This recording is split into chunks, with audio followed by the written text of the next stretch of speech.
Been some concern about the effectiveness of the COVID-19 vaccine against this Delta variant, especially after an Israeli study showed the Pfizer vaccine appeared to be less effective against infections caused by this variant compared to other strains of COVID-19.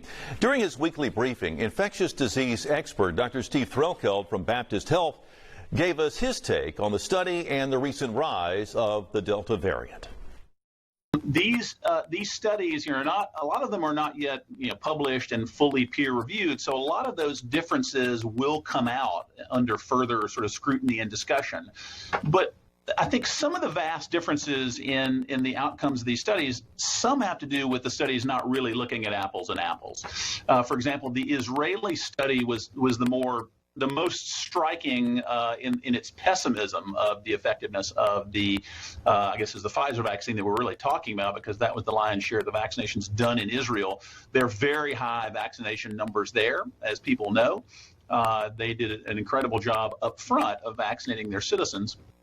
But what they're seeing is the effectiveness of the vaccine has dipped into the 60s in terms of avoiding symptomatic disease. Importantly, all of the studies to date really still suggest that they're very good at preventing serious illness and death into the high 80s and 90s if you really look at those data. And that, after all, is the real measure of a vaccine. I mean, if a vaccine allows you to get asymptomatic infection or minimally severe infection, then that's still a victory for a vaccine. Though in this day and age, in this illness, we have to be careful because it still may allow you to give it to someone else.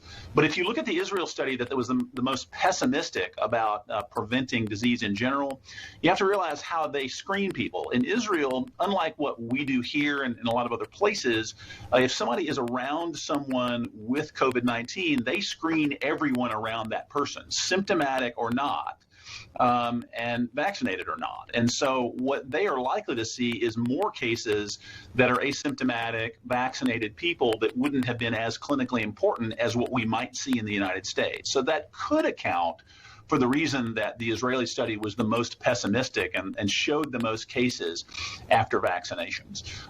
But again, I think the jury is definitely still out on exactly how protective it's going to be. For now, the data are still quite encouraging.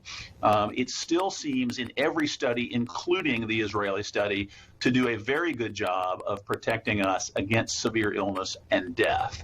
And again, that's really job one. But let me be clear, we absolutely are seeing more cases of vaccinated people hospitalized than what we saw before. And we're seeing younger people hospitalized than what we saw before. Both of those, I think, are real things. You have to realize that as the pool of vaccinated people grows, the likelihood of a given case being in a vaccinated person is going to be higher. And to put that a little different way, if you take the ultimate example, if you have vaccinated 100% of your population with a vaccine that's 90% and not 100% at preventing significant infections, you're still going to have 10% rate of significant infections, and they're all going to be in vaccinated people because that's all you have left if you vaccinated everybody. So vaccinations do not completely necessarily eliminate the infections altogether, particularly if there is a stream of people coming into your country or your city that would be a source of infection, maybe just a few unvaccinated people that come in. So as to the second part of that, does that mean we need to take a little bit more caution? I personally have. And I'm a little more cautious now with these increased rate of infection with a more contagious virus and a continued high number of people around me that are unvaccinated. Healthcare workers have the added problem of being around people who aren't as protected. And we've mentioned that before. I think the onus is on us to be a little more careful on behalf of the people that we're taking care of and going to be around in a hospital setting. And I think by and large people do, but I certainly have changed my behavior back a little more towards some increase in mask wearing, particularly in indoor situations.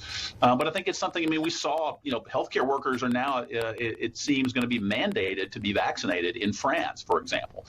More hospitals are requiring that their employees be vaccinated. So it'll be an interesting give and take, both medically and unfortunately politically, on those sorts of questions. But yes, it has changed my behavior on masking and distancing, in that I'm a bit more careful than I was 2 or 3 weeks ago, because now the Delta variant is it's the majority of the infections in our country now, and very shortly it'll be essentially all of them. And as we're sequencing virus, we're seeing almost all right now hospitalized cases being of the Delta.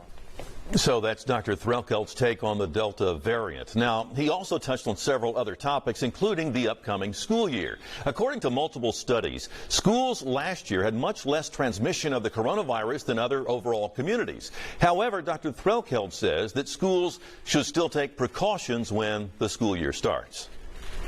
In the beginning of the school year with this Delta variant, if it stays the predominant variant, which we expect, and it continues into the fall months, which I think we also expect, it probably makes sense for schools to start a bit conservatively with social distancing and masking as they can, if they're not in an overcrowded situation.